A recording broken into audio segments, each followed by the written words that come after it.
स्वागत है आप सभी का अवेयर माइंडिया पर। मैं हूं आपके साथ सुमन शाह। ये हमारी इतिहास की तीसरी लेक्चर है। पिछली क्लास में आपने मध्य पाषाण काल के बारे में पढ़ चुका है। मैंने आपको कहा था पाषाण काल को 3 भागों में बांटा जाता है। एक बार पिछली क्लास आपको दिखा दे, क्विक रिवीजन करवा दे इसको।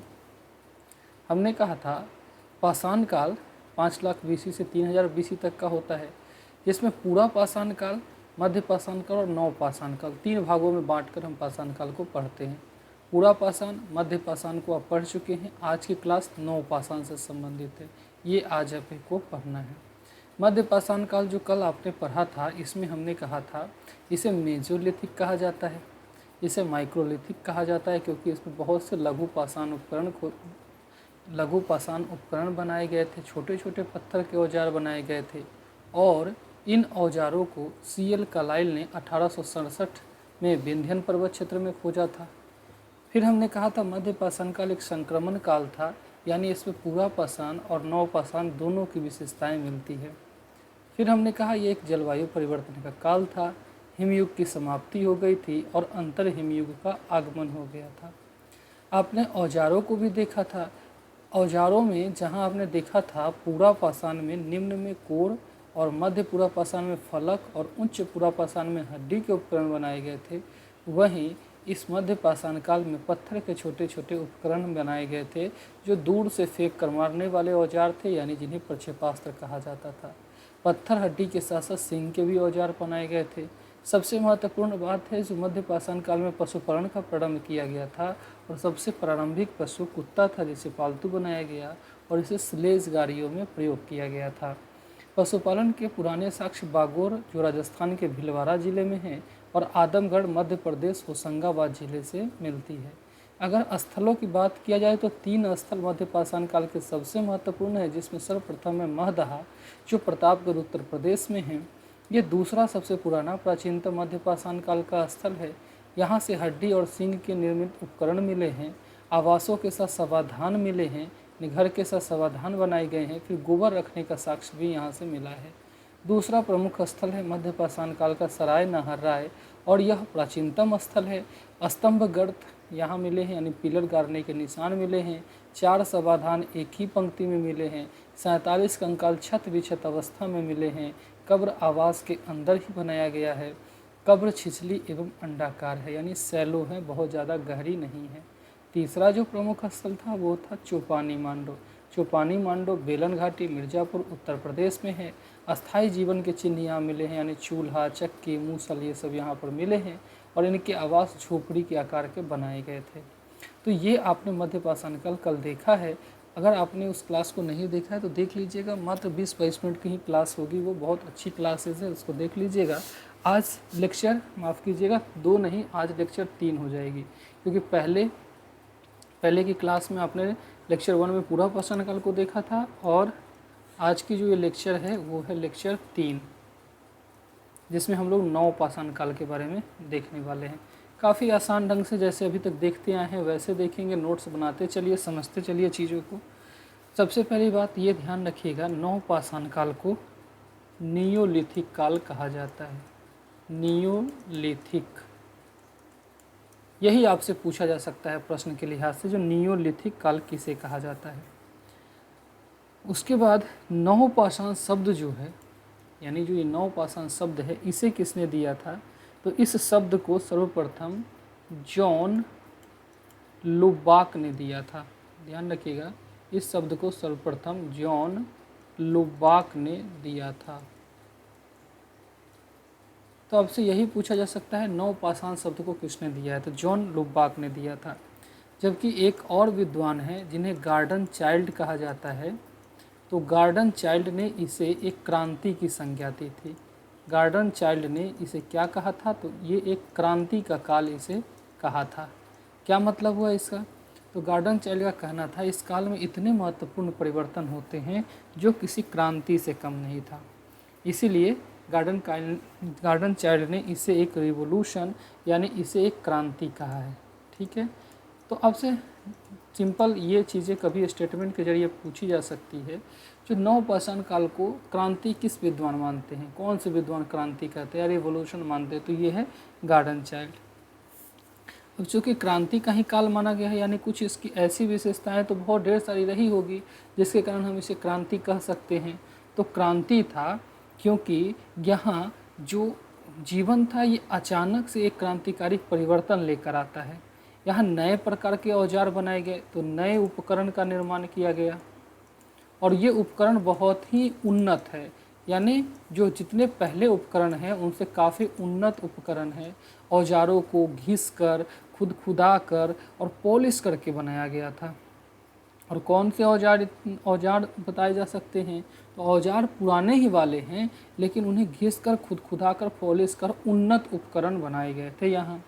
दूसरी बात है, ये क्रांति इसलिए भी कही जा सकती है क्योंकि यहाँ विश्व स्तर पर अब नियमित खेती का प्रारंभ किया गया था। आपसे पूछा भी जा सकता है खेती का प्रारंभ किस काल में हुआ था, तो हम लोग इसे नवपाषाण काल ही कहते हैं। तो यहाँ नियमित खेती का प्रारंभ कहते हैं। ध्यान दीजिएगा, ऐसी कोई बहुत गंभीर रूप से नहीं कहा जा सकता है जो नवपाषाण काल में खेती के प्रारंभ हुई थी।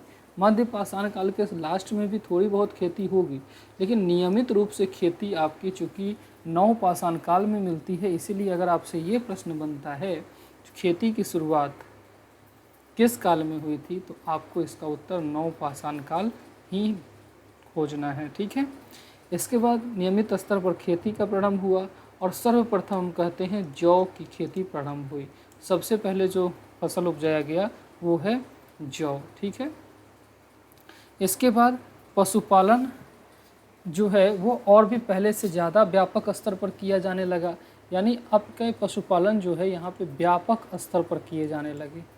पहले भी पशुपालन है लेकिन यहाँ पर पशुपालन व्यापक स्तर पर किए जाने लगे और इसे खेती के साथ जोड़ दिया गया। व्यापक स्तर पर खेती के साथ अब पशुपालन किया जाने लगा था। ठीक है। जैसे खेती की जाएगी और उससे जो वेस्टेज निकलेंगे उससे पशुओं को खिलाया जाएगा, तो व्यापक स्तर पर अब खेती के साथ पशुपालन यहाँ किया जाने लगा। पिछली क्लास से एक प्रश्न बताइए कि पशुपालन के सबसे पुराने साक्ष्य कहाँ मिले थे, तो आप बता लिए होंगे, ये बागोड़, आदमगढ़ 2 जगहों से मिला था। इसके बाद अस्थाई आवास एवं ग्रामीण समुदाय का विकास हुआ था। यहाँ अस्थाई आवास यानी घर जो है वो अस्थाई बनाए जाने लगे। फिर ग्रामीण समुदाय का विकास, तो तथा ग्रामीण समुदाय का विकास हुआ। तो यहाँ अस्थाई आवास और ग्रामीण समुदाय का विकास हुआ। इससे हम कह सकते हैं जो जीवन में पूरी तरीके से एक अस्थायित्व देखने को मिलता है इस काल में। ठीक है। हालांकि कुछ विद्वान इसे क्रांति नहीं भी कहते हैं। उनका कहना है जो जब सारी चीज़ें पहले से मध्य पाषाण काल में आ ही गई थी तो हम इसे क्रांति क्यों कहें भाई। इसका अर्थ है जो पहले से चीज़ें थी वही थोड़ा सा ज़्यादा समुन्नत हुआ है, तो इसे क्रांति नहीं कहा जा सकता है। ठीक है। कुछ विद्वान ऐसा मानते हैं, लेकिन फिर भी अगर प्रश्न बने तो गार्डन चाइल्ड आप नाम याद रखेंगे। उनका कहना था जो पहले के काल में ये चीज़ें तो थी लेकिन उतना कोई इसमें मात्रात्मक चेंजिंग नहीं थी। यहाँ मात्रात्मक चेंजिंग हो गई, यानी अचानक से बहुत व्यापक स्तर पर चेंजिंग हो गई, अतः इसे ही क्रांति का काल कहा जाएगा। ठीक है।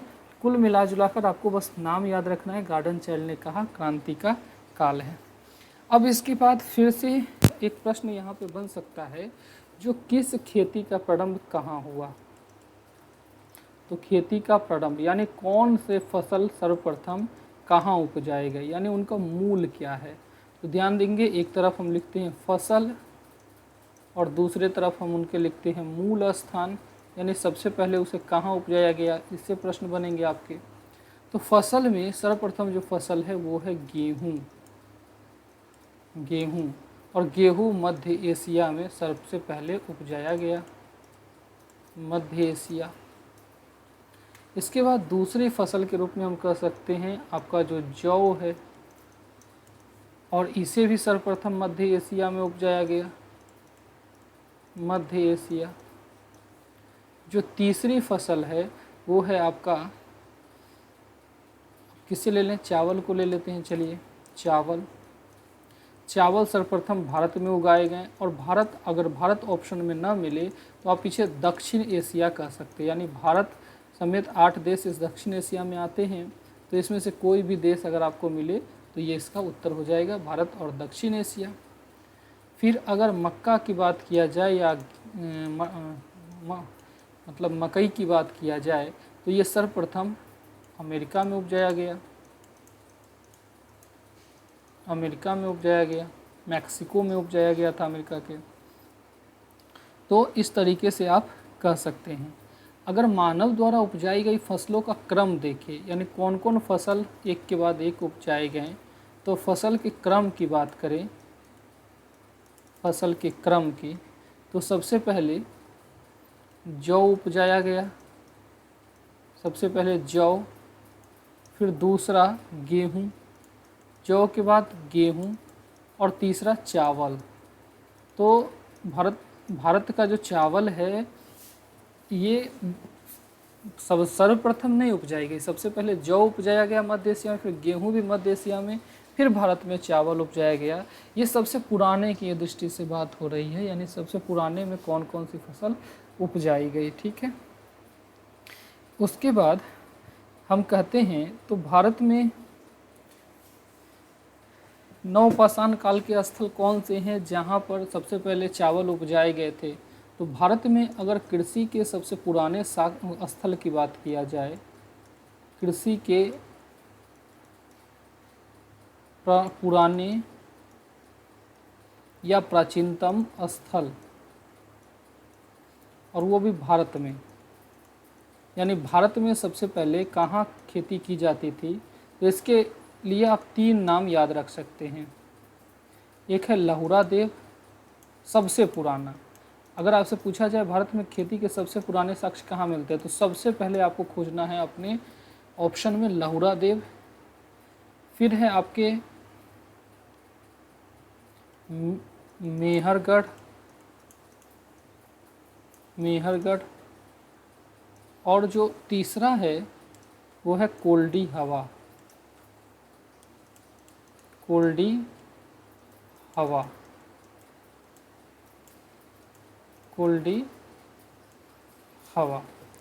तो लहुरा देव, मेहरगढ़ और कोल्डी हवा भारत में कृषि के 3 पुराने स्थल हैं जो सबसे पुराने माने जाते हैं। यहाँ सर्वप्रथम चावल उपजाया गया। अब अगर ओवरऑल नवपाषाण काल के स्थल को देखें तो इसमें हमें भारत के क्षेत्रों को देखना है जो कौन कौन से ऐसे स्थल है जहाँ नवपाषाण काल की विशेषताएं देखने को मिलती है। नवपाषाण काल के स्थल, अब देखते हैं जो भारत में कौन कौन से ऐसे क्षेत्र हैं जहाँ नवपाषाण काल के स्थल मिलते हैं। तो देखिए, इसको देखने के लिए भारत में अगर हम बात करें तो एक भारत का ये पश्चिमोत्तर क्षेत्र की बात कर लेंगे जो यहाँ क्या मिलती है, एक हम दक्षिण भारत की बात कर लेंगे जो इधर से कौन से स्थल है, फिर पूर्वोत्तर क्षेत्र की बात कर लेंगे आखिर इधर कौन से स्थल मिलते हैं, और फिर हम मध्य गंगा घाटी क्षेत्र की बात कर लेंगे, और फिर उत्तर भारत की बात कर लेंगे, उत्तरी क्षेत्र की बात कर लेंगे जम्मू कश्मीर वाले इलाके में, तो यहाँ कौन कौन से स्थल मिलते हैं। तो आप लोग क्या क्या देखेंगे, एक तो आप लोग देखेंगे पश्चिमोत्तर में कौन कौन से हैं, पश्चिमोत्तर में कौन कौन से स्थल है, इससे डायरेक्ट प्रश्न बनेगा आपका। फिर दूसरा हम लोग देखेंगे यहाँ, मान लीजिए इसको एक नाम दे देते हैं, दूसरा यहाँ दे देते हैं उत्तरी क्षेत्र, यानी जम्मू कश्मीर वाले इलाके में देख लेंगे, यहाँ के प्रमुख स्थलों का नाम याद करना है आपको। तीसरा यहाँ मध्य गंगा घाटी वाला देख लेंगे, मध्य गंगा घाटी। फिर चौथा पूर्वोत्तर क्षेत्र के देख लेंगे, जो पूर्वोत्तर के एरिया में, 7 सिस्टर वाले एरिया में कौन कौन से आपके यहाँ पे नवपाषाण काल के स्थल थे। और फिर हम लास्टली यहाँ 5वें में दक्षिण भारत के कुछ स्थलों को देख लेंगे जो नवपाषाण काल के रूप में विद्यमान थे। तो पश्चिमोत्तर भारत के देखिए जरा, पश्चिमोत्तर भारत में, पश्चिमोत्तर भारत में सबसे पहला है ये पश्चिमोत्तर भारत में। देखिए यहाँ के जो प्रमुख स्थल है उसमें नाम है मेहरगढ़। ध्यान रखिएगा, ये आपको बहुत महत्वपूर्ण नाम है जो पश्चिमोत्तर के क्षेत्र में, मेहरगढ़। दूसरा है सरायरबोला, सरायरबोला। तीसरा है किलीगुल मोहम्मद, किलीगुल मोहम्मद, किलीगुल मोहम्मद। चौथा है राणा घुंडई, राणा घुंडई, राणा घुंडई, राणा घुंडई। तो पश्चिमोत्तर में यानी भारत के पश्चिमोत्तर क्षेत्र अभी ऊपर दिखाई दिए, फिर यहाँ भी दिखाते हैं। इस एरिया में मेहरगढ़, सरायरबोला, किलीगुल मोहम्मद और राणा घुंडई, ये पश्चिमोत्तर में नवपाषाण काल के स्थल हैं। इनमें भी अगर बात करें तो मेहरगढ़ जो है यह सबसे प्रसिद्ध है स्थल है। और मेहरगढ़ आपको जहाँ तक याद है, अभी हमने आपको ऊपर बताया था, यहाँ मैं आपको दिखाऊं, कृषि के पुराने स्थल में मेहरगढ़ आपका दूसरा प्रमुख स्थल है। तो यही मेहरगढ़ यहाँ सबसे पश्चिमोत्तर भारत में है। और यहाँ से जौ के 2 और गेहूं की 3 किस्म के अलावा खजूर, कपास के खेती के साक्ष्य मिले हैं। और यहीं पर एक चीज़ ध्यान रखिएगा, कपास में भी भारत प्रथम है, यानी कपास भी सबसे पहले भारत में उपजाया गया था। नोट करके यहाँ पे जोड़ लीजिए, या मर्जी हो तो यहाँ भी ले जा सकते हैं इसको। यहाँ जो फसल जहाँ जहाँ उपजाया गया था, खेती का प्रारंभ कौन कहाँ हुआ था, फसलों में आपने यहाँ लिखा था ना फसल, फिर इसका मूल स्थान। तो इसमें अगर चाहें तो 5वें फसल के रूप में आप यहाँ जोड़ सकते हैं कपास, कपास। और कपास सर्वप्रथम उपजाया गया था भारत में। और अगर आपको यहाँ जगह ना हो तो आप यहाँ भी जोड़ सकते हैं, जो नोट करके यहीं पे लिख सकते हैं, कपास सर्वप्रथम भारत में उपजाया गया। ठीक है, तो मेहरगढ़ की बात हम लोग कर रहे थे। सबको इसमें मेहरगढ़ ही सबसे प्रसिद्ध है, इसलिए मेहरगढ़ को थोड़ा सा जान लीजिए। यहाँ पशुपालन भी महत्वपूर्ण व्यवसाय था और यहाँ बस्ती भी मिली है जो घास फूस की बनी है। हालांकि कहीं कहीं कच्ची ईंट वाली 3-4 कमरा वाला मकान भी बना हुआ है। यहाँ से एक अन्नागार भी मिला है। अन्नागार का मतलब होता है जो अन्न रखने के लिए जो एक कमरे बनाए जाते हैं, अन्नागार मिला है। साथ ही साथ यहाँ से जानवर को भी दफनाया जा रहा है लोगों के साथ, बकरी दफनाई गई है लोगों के साथ, है ना। तो यहाँ आप कह सकते हैं जो मेहरगढ़ थोड़ा सा विशेष रूप से प्रसिद्ध क्षेत्र है। अब इसके बाद अगर उत्तरी क्षेत्र की बात करें, हमने कहा था पश्चिमोत्तर क्षेत्र के बाद हम बात करेंगे उत्तरी क्षेत्र की। उत्तरी क्षेत्र की बात करते हैं। ये उत्तरी क्षेत्र में कहाँ, तो जम्मू कश्मीर वाला इलाका की बात करेंगे। हालांकि ये आपका 2500 से 1500 BC का ही क्षेत्र है, यानी थोड़ा सा बाद में चल के यहाँ पे लोग रहने लगे हैं। जबकि जो पश्चिमोत्तर वाला जो इलाका है, यहाँ 7000 से लेकर 3500 तक के बीच की क्षेत्र, 7000 BC से 3500 BC तक का ये स्थल है, जो ये पांचों है या जो भी 4 हैं। लेकिन यहाँ पर बाद में उत्तरी क्षेत्र में लोग रहने लगे थे 2500 से 1500 BC में। यहाँ 2 स्थल बहुत महत्वपूर्ण हैं जिनको आपको ध्यान में रखना चाहिए। एक का नाम है बुर्ज होम, एक का नाम क्या है, बुर्ज होम, और दूसरे का नाम है गुफ्फर काल। एक का नाम क्या है, बुर्ज होम, और दूसरे का नाम है गुफ्फर काल। उत्तरी क्षेत्र में एक है बुर्ज होम और दूसरे का नाम क्या है, गुफ्फर काल। और ध्यान रखिएगा, इस उत्तरी क्षेत्र में जो प्रमुख पेशा है वो पशुपालन है। यानी इस उत्तरी क्षेत्र की प्रमुख पेशा की बात किया जाए तो यहाँ प्रमुख पेशा पशुपालन है, और पशुपालन के बाद सेकेंडरी रूप से यहाँ कृषि की जाती है। आज भी जम्मू कश्मीर के जो एरिया वाले की बात करेंगे तो वहाँ पशुपालन प्रमुख है। ऊन निकलेगा भेड़ों से, ऊन भी उस समय मौजूद था, तो ऊन पशुपालन के लिए किया जा रहा है, पशुपालन से निकाला जा रहा है। फिर कृषि द्वितीयक पेशा के रूप में, जबकि पश्चिमोत्तर वाले में कृषि प्रथम थी, है ना। फिर यहाँ एक और महत्वपूर्ण विशेषताएं हैं, जो सबसे महत्वपूर्ण विशेषता यहाँ की कही जाती है, कई बार इससे लेकर स्टेटमेंट देकर आपसे पूछे गए हैं।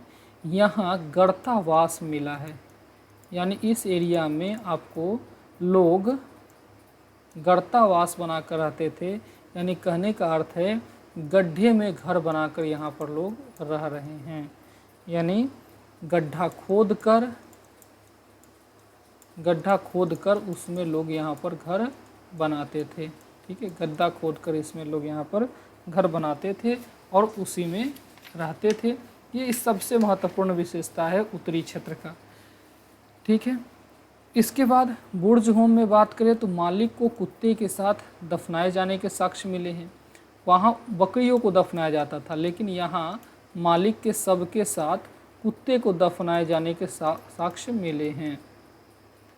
तो आपसे ये सीधा पूछा जा सकता है कहाँ कुत्ते को मालिक के साथ दफनाया जा रहा था, तो ये है आपका बुर्ज होम की विशेषताएं।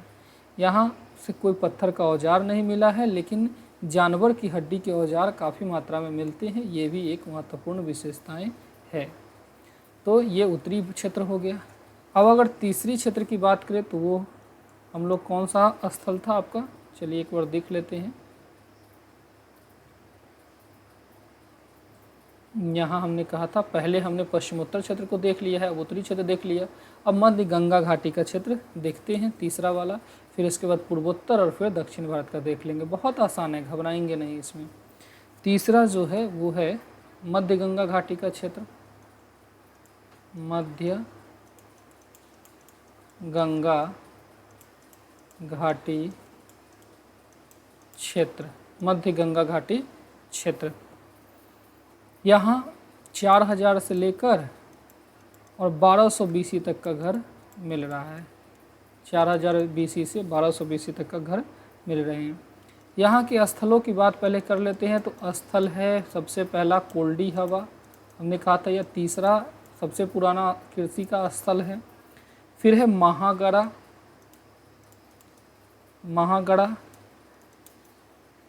फिर मध्य गंगा घाटी में नेक्स्ट है महदहा, यहाँ से खेती पशुपालन के साक्ष्य आपको मैंने कहा था मिला था। नेक्स्ट है चौपानी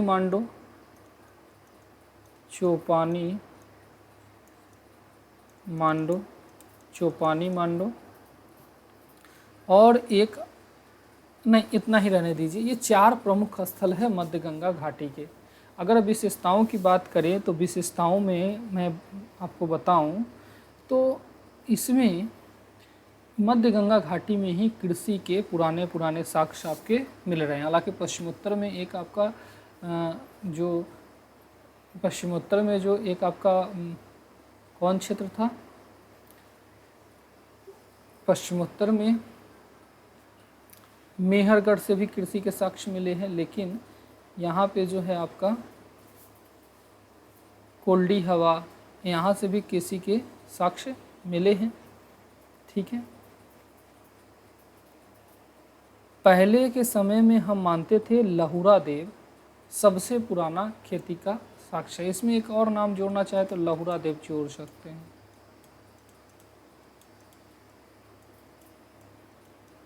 ठीक है, सबसे पहले मेहरगढ़ को कृषि का प्राचीनतम स्थल माना जाता था, अभी से कुछ समय पहले मेहरगढ़ को, जो अभी आप पश्चिमोत्तर वाले क्षेत्र में पढ़े हैं। लेकिन वर्तमान में यह माना जा चुका है लहुरा देव खेती का सबसे पुराना स्थल है, और लहुरा देव संत कबीर नगर यूपी में है, और यहाँ 8000 BC में चावल की खेती के साक्ष्य मिले हैं। जबकि जो पश्चिमोत्तर वाला मेहरगढ़ है वहाँ 7400 BC में या 6000 BC के आसपास खेती के साक्ष्य मिलते हैं। इसलिए लहुरा देव भारत में सबसे पुराना कृषि का स्थल है। अगर बात करें तो पश्चिमोत्तर वाला जो मेहरगढ़ है, ये लहुरा देव के बाद कृषि का सबसे पुराना स्थल माना जाता है। धान की खेती यहाँ होती थी और इसे जंगली तथा बोया जाने वाला दोनों किस्म के यहाँ मिले हैं। ठीक है, तो ये सबसे प्राचीनतम तिथि चावल के मामले में माना गया है। ठीक है, अब आते हैं उत्तर पूर्वी क्षेत्र का, और ये आपका तीसरा है तो वो चौथा हो जाएगा। उत्तर पूर्वी क्षेत्र, उत्तर पूर्वी क्षेत्र की बात करते हैं। यहाँ 2000 से 1000 BC में 2000 से 1000 BC में कृषि के साक्ष्य मिलते हैं। यहाँ के पहले स्थलों का नाम देखते हैं। एक है आपका सारा तारू,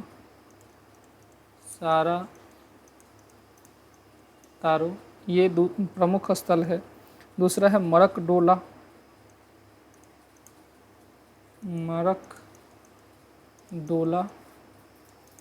तीसरा है देवा जाली हेडिंग,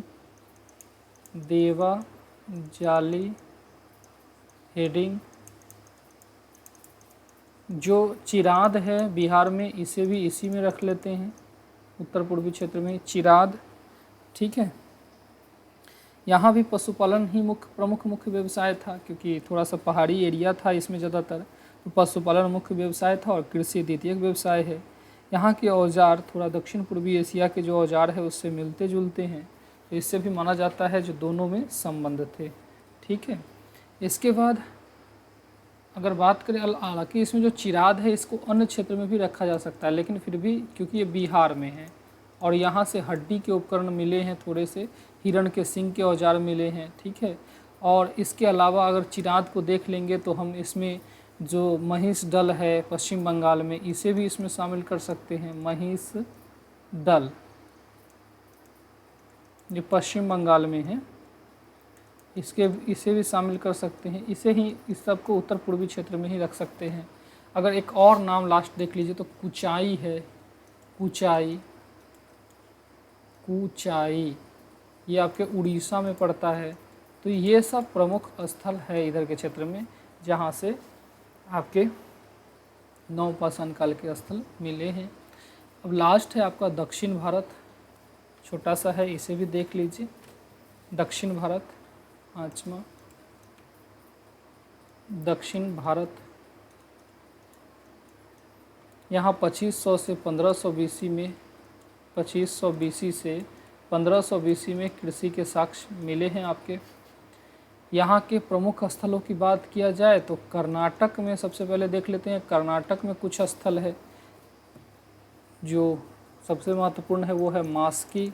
अशोक वाले में भी इसका जिक्र आएगा, लेकिन चूँकि यहाँ नवपाषाण काल स्थल है, इससे भी ये जुड़ा हुआ है तो इसमें परेशान मत होंगे। मास्की, फिर है ब्रह्मगिरी, ये भी नाम आपको आगे मिलेगा। मास्की, ब्रह्मगिरी, हलूर,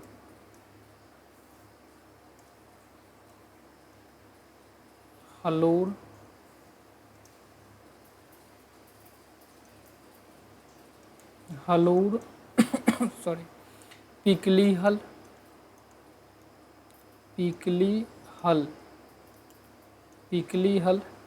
ठीक है।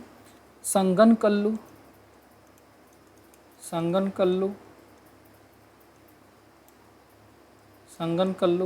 ये सब कर्नाटक के नवपाषाणकालीन स्थल है। ध्यान रखिएगा, संगनकल्लू को राख का टीला भी कहा जाता है, यानी काफ़ी यहाँ गोबर के राख के टीले मिले हैं। ठीक है, तो पिकलीहल और संगनकल्लू दोनों से काफ़ी मात्रा में गोबर के राख मिले हैं, फिर भी संगनकल्लू को राख का टीला कहा जाता है। ये बहुत महत्वपूर्ण है, राख का टीला संगनकल्लू को कहा जाता है, ये बात। फिर दक्षिण भारत में अगर आंध्र प्रदेश की बात करें,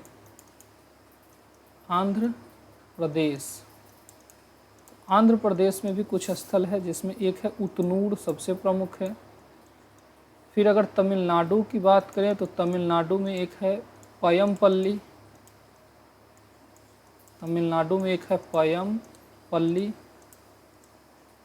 पयमपल्ली, ठीक है।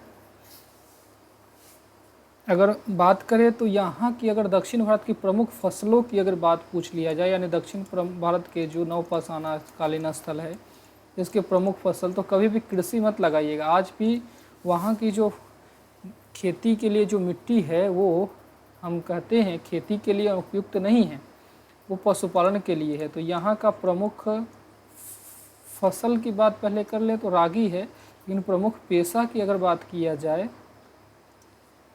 प्रमुख पेशा, तो वो आपका पशुपालन 1 नंबर पे हो जाएगा और कृषि द्वितीय नंबर पर हो जाएगा। फिर भी अगर बात की जाए प्रमुख फसल की, तो प्रमुख फसल के रूप में आप यहाँ पे रागी को जोड़ लीजिएगा, यानी रागी यहाँ की प्रमुख फसल है जिसे उपजाई जाती थी। ठीक है, रागी चारा के लिए भी इस्तेमाल की जाती थी, पशुओं के लिए।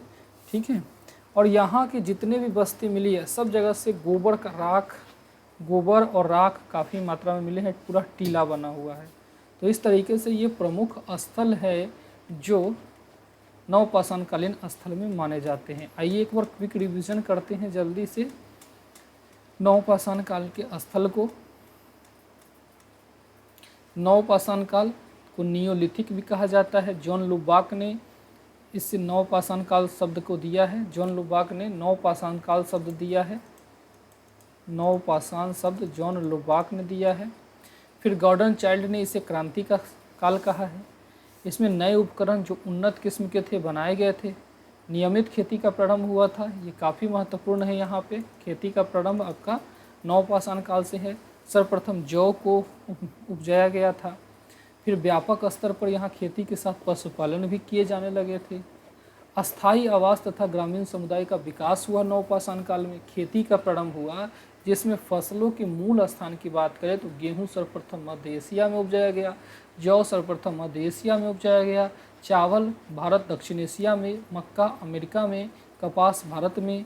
और फसलों के क्रम की बात करें तो जौ सर्वप्रथम, फिर गेहूं और फिर चावल को उपजाया गया। भारत में कृषि के सबसे पुराने स्थल की बात करें तो लहुरा देव, मेहरगढ़ और कोल्डी हवा सबसे प्रमुख है।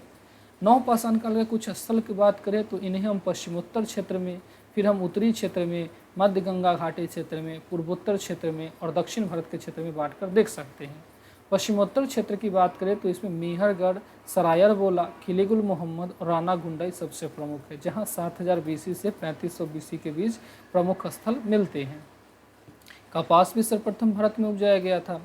फिर उत्तरी क्षेत्र की बात करें तो उत्तरी क्षेत्र में 2500 BC से 1500 BC में लोग रहते थे। यहाँ बुर्जहोम और गुफ्फर काल 2 प्रमुख स्थल है। उत्तरी क्षेत्र से आपसे प्रश्न बनता है प्रमुख पेशा क्या था, तो सर्वप्रथम ये लोग पशुपालन करते थे और सेकेंडरी रूप से ये लोग कृषि करते थे। ये लोग गड्ढा खोदकर घर बनाते थे, गर्तावास में रहते थे और मालिक के सबके साथ कुत्ते को भी दफनाए जाने का साक्ष्य बुर्जहोम से मिला है।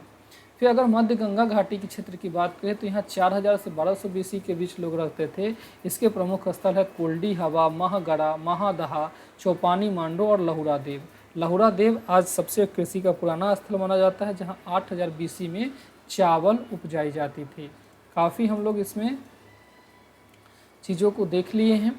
फिर उत्तर पूर्वी क्षेत्र में हम लोगों ने पढ़ा था 2000 से 1000 BC में सारातारो, मरकडोला, देवाजाली हेडिंग, चिराद, महिष्टल और कुचाई ये क्षेत्र मिलती है, जिसमें चिराद बिहार में, महिष्टल पश्चिम बंगाल में और कुचाई उड़ीसा में मिलती है। चिराद बिहार से आप जान रखेंगे, यहाँ पर हड्डियों के काफ़ी उपकरण मिले हैं, जिसमें आपके हरिन के जो है हरिन के सींग के भी उपकरण यहाँ पे बनाए गए हैं। ठीक है, इसके बाद दक्षिण भारत में 2500 BC से 1500 BC के बीच यहाँ स्थल रहते हैं।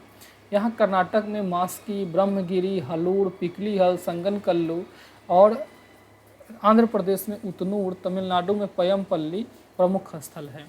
संगनकल्लू को राख का टीला कहा जाता है, लेकिन दक्षिण भारत के जितने भी हैं सब जगह पर यहाँ पे राख और गोबर के टीले दिखाई देते हैं। यहाँ भी प्रमुख पेशा पशुपालन था और द्वितीय पेशा के रूप में कृषि था, क्योंकि ये एरिया भी फसल के लिए बहुत उपयुक्त नहीं है।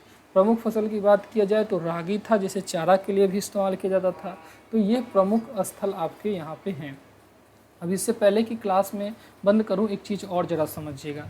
नवपाषाण काल में जब खेती की शुरुआत हो गई थी, तो एक खेत जब बनते हैं तो इस खेत के किनारे उस खेत के किनारे कुछ घर बनाकर लोग रहते हैं, क्योंकि एक फसल आमतौर पर 3 से 4 महीने में तैयार होता है। ज़रा समझिएगा ध्यान से, जब एक फसल 3 से 4 महीने में तैयार होती है तो लोग को खेत के किनारे ही अपना घर बनाकर रहना होगा।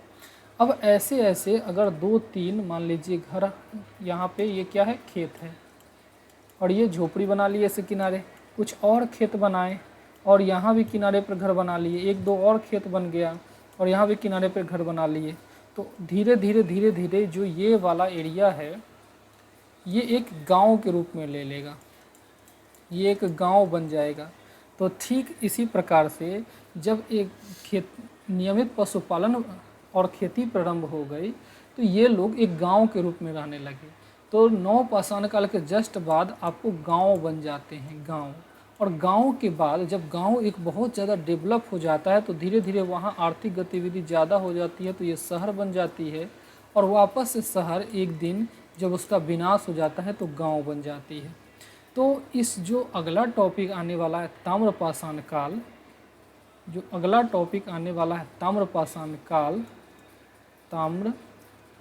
काल, जिसे हम कॉपर एज भी कहते हैं, इस ताम्रपाषाण काल में अचानक से गांव बनेंगे। अचानक शब्द गलत है, हम कहेंगे क्रमिक रूप से गांव बना, फिर वापस से शहर बना और वापस से फिर गांव बन जाएगा। इस शहर को सिंधु घाटी सभ्यता या हड़प्पा सभ्यता के रूप में जाने जाते हैं। तो हमारा जो नेक्स्ट टॉपिक कल का होगा वो होगा ताम्रपाषाण काल। क्या होगा इसका नाम? ताम्रपाषाण काल। ठीक है, ताम्रपाषाण काल। और इस ताम्रपाषाण काल में सबसे पहले गांव बनेंगे, वापस से फिर से शहर बनेंगे, और इसके बाद पुनः इनका गांव में ही परिवर्तन हो जाएगा। तो ये 3 चीज़ें हम लोग ताम्रपाषाण काल में नेक्स्ट पढ़ते हैं। अगर आप पहली बार वीडियो को देख रहे हैं और अच्छी लग रही है, चीज़ें आपको समझ में आ रहे हैं, तो चैनल को सब्सक्राइब ज़रूर कर लीजिएगा और लाइक भी इसे कर सकते हैं अगर बहुत पसंद आया होगा तो।